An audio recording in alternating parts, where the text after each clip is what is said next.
Assalamualaikum warahmatullahi wabarakatuh. Perkenalkan, nama saya Tegar Dwi Pangestu, NIM 2024 10 10 30 10 dari Prodi Informatika. Di sini saya akan mempresentasikan tugas struktur data tentang fungsi rekursif.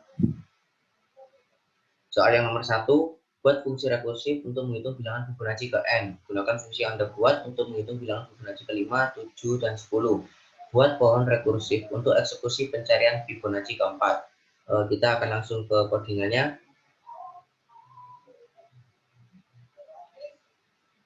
Nah, kita di sini membuat function bernama Fibonacci rekursif, di mana jika n atau bilangan kita masukkan itu sama dengan 0 atau n sama dengan 1, maka kembali atau ulangi bilangan tersebut.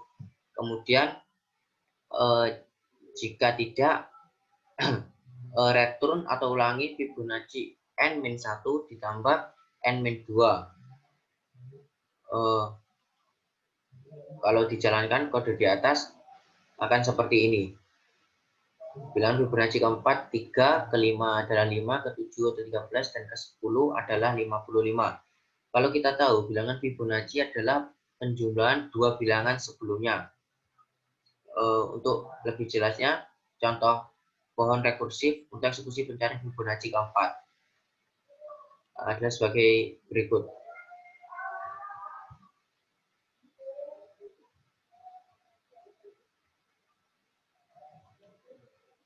Nah, Fibonacci keempat. Menurut program tadi, jika ini kan N4, kan berarti kan N-nya tidak 0 atau N-nya tidak sama dengan 1. Nah, berarti pakai fungsi yang di bawahnya. Fibonacci rekursif N-1 tambah N-2. Nah, 4-1 berarti Fibonacci ketiga. Kemudian 4-2 berarti Fibonacci kedua. Dan seterusnya Fibonacci ketiga berarti Fibonacci 2 ditambah Fibonacci 1. Nah, hingga sampai Fibonacci 1 ditambah Fibonacci 0.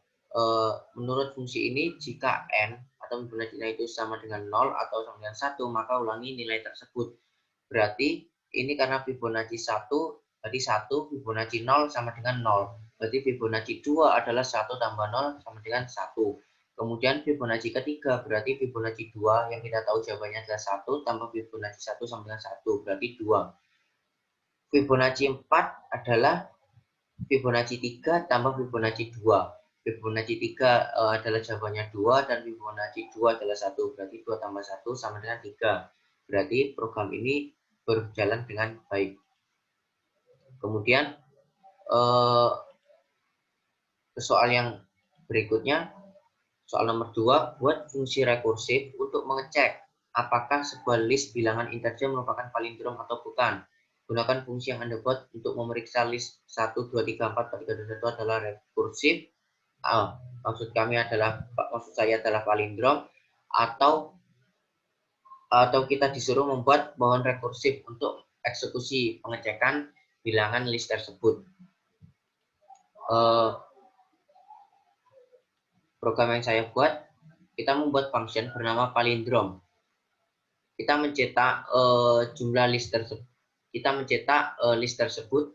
Kemudian jika jumlah dari list tersebut kurang dari 2, maka itu adalah true atau palindromnya, atau list tersebut adalah palindrom.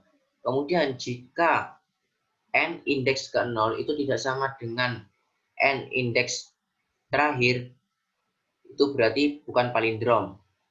Kemudian return palindrom n1, n mulai dari indeks ke 1 sampai -1, berarti menjorok. Kalau kita jalankan programnya, nah, dia akan mencetak semua list. Kemudian karena ini jumlahnya kan lebih dari 2, berarti terus indeks ke 0, apakah indeks ke 0 tidak sama dengan indeks ke -1. Indeks ke 0 adalah 1, kemudian indeks terakhir adalah 1. 1 dan 1 adalah sama. Berarti kita teruskan ke fungsi berikutnya. Return palindrom dari indeks 1 sampai -1. Berarti menjorok satu angka ke belakang, dicek terus apakah 2 dengan 2 itu tidak sama, akhirnya sampai tidak ada yang tersisa, berarti ini adalah true atau list tersebut adalah palindrom. Kemudian untuk lebih jelasnya buat pohon rekursif. Pohon rekursif bisa seperti ini. Nah, jadi kita membuat pohon rekursif untuk mengecek seperti yang saya jelaskan tadi, jika jumlahnya kurang dari 2 maka itu kan jelas palindrom. Kemudian karena ini indeks ke 0 dengan indeks terakhir itu sama, maka menggunakan fungsi yang terakhir ini. Dan akhirnya bisa ditemukan true. Berarti list tersebut atau list di sini adalah fungsi palindrom. Kemudian soal ketiga, antrian bank data panggil bilangan yang mempresentasikan nomor yang saat ini dari kasir. Antrian mempresentasikan nomor nasabah terakhir. Operasi up panggil menaikkan nilai panggil sebanyak 1.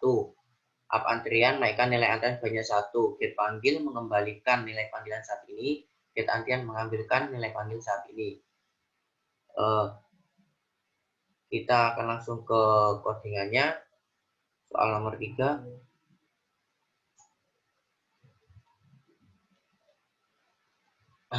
Di sini saya membuat kelas antrian bank, kemudian konstruktornya yaitu def init self antrian 0 panggil 0. Ini adalah kondisi awal yaitu antriannya masih 0, kemudian panggil juga masih 0. Kita membuat variabel menyimpannya ke self antrian tadi berarti isinya kan masih 0, self panggil juga masih 0. Kemudian kita membuat fungsi up panggil yang fungsinya jika ada yang dipanggil, maka sel panggil ini akan bertambah menjadi 1. Kemudian up antrian sama sistemnya dengan up panggil, yaitu jika ada yang datang untuk mengantri berarti akan menambahkan 1. Kemudian get panggil itu untuk mereturn atau membalikkan atau menampilkan sel nilai panggil yang terakhir. Kemudian get antrian juga sama. Kemudian di sini saya membuat variabel bank yang berisi antrian bank yang berisi kelas antrian bank ini, sehingga fungsi-fungsi di sini bisa dipanggil.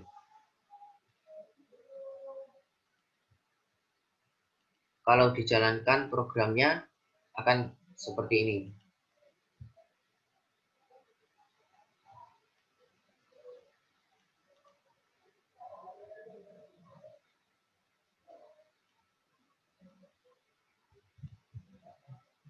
Nah, kondisi awal yaitu antrian atau kita inisialkan A itu sama dengan 0, kemudian panggil inisial P yaitu 0.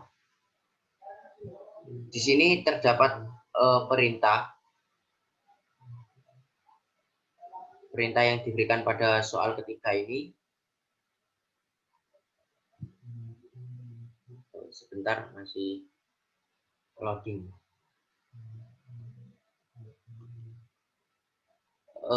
Ini satu nasabah mengambil nomor antrian, kemudian satu nasabah dilayani, kemudian satu nasabah mengambil nomor antrian lagi.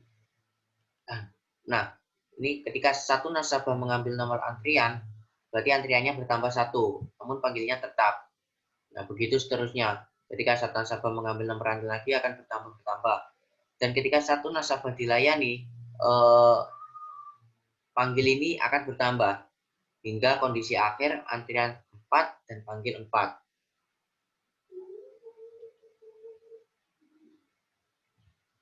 Kemudian soal yang nomor 4, kita diberikan soal titik 2 dimensi dengan data X bilangan yang mempresentasikan koordinat Y. Maksud saya mempresentasikan koordinat X, kemudian Y mempresentasikan koordinat Y. Operasi garis horizontal menggeser titik secara horizontal, yaitu kiri kanan, kemudian geser vertikal itu berarti atas ke bawah. Hitung jarak yaitu menerima inputan, kemudian menghitung jarak antara titik ini dengan titik lain. Kemudian get X mengembalikan nilai X dan get Y mengembalikan nilai Y. Kalau kita lihat programnya akan menjadi seperti ini.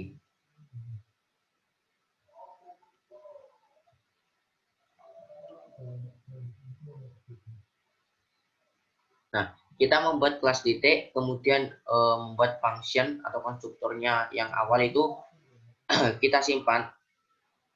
X ini inputan. Jadi self X ini menyimpan X. Kalau kita ketahui di sini X-nya adalah X awalnya adalah 0, Y-nya juga 0. Jadi disimpan dalam self X. Kemudian geser horizontal. Self X plus X. Jadi jika inputannya ini 3 diinputkan suatu bilangan, maka dia akan menambah dari yang awalnya. Kemudian geser vertikal juga sama. Hitung jarak itu kita membuat sebuah variabel baru self x1 yang dimana dia itu menyimpan dari self x tadi ditambah jarak baru x yang dimasukkan. Begitu juga dengan y. Kemudian def get x itu untuk mereturn self x dan juga get y. Kemudian di dalam soal ini kita diberikan permasalahan buat titik T1 dengan koordinat awal 2,3, T2 dengan koordinat 4,5, geser T1 ke kiri sebanyak 3 satuan, T1 ke bawah sebanyak 7 satuan. Kemudian tampilkan koordinat T1 saat ini. Nah, kita T1 tadi kan 2,3, kemudian T2 4,5. T1 digeser 3 satuan ke kiri, artinya berarti kan ke kiri negatif, ke kanan positif. Kemudian digeser vertikal, jika ke atas positif, ke bawah negatif, karena tadi perintahnya ke bawah berarti min 7. Kemudian kita cetak T1, kondisi T1 saat ini berarti T1X, berarti artinya yang awalnya 2 kemudian mendapatkan 3, ditambah min 3 hasilnya min 1. Kemudian Y-nya yang awalnya 3 ditambah min 7 hasilnya min 4. Kalau kita jalankan program ini,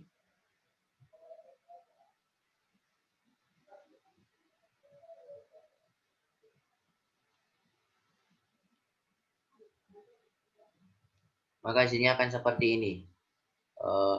Saya hapus dulu biar lebih jelas.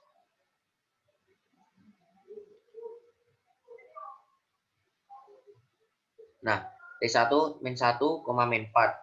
T2 memiliki konsep yang sama dengan T1 tadi, digeser ke kanan 15 berarti positif, geser ke atas 9 berarti juga positif. Kemudian koordinat T2 kita tampilkan. Nah, dan yang terakhir adalah menentukan jarak T1 dengan T2. T2 titik geser horizontal ini sama dengan yang atas tadi. Kemudian T2 hitung jarak. Nah, hitung jarak ini berarti dari T1 dan T2 kita hitung hingga T1 X min 1 dengan 19 ada memiliki jarak 18. Kemudian T2 min 4 dengan 14 memiliki jarak 10. Cukup sekian presentasi yang dapat saya sampaikan. Apabila ada kesalahan, saya mohon maaf yang sebesar-besarnya. Wassalamualaikum warahmatullahi wabarakatuh.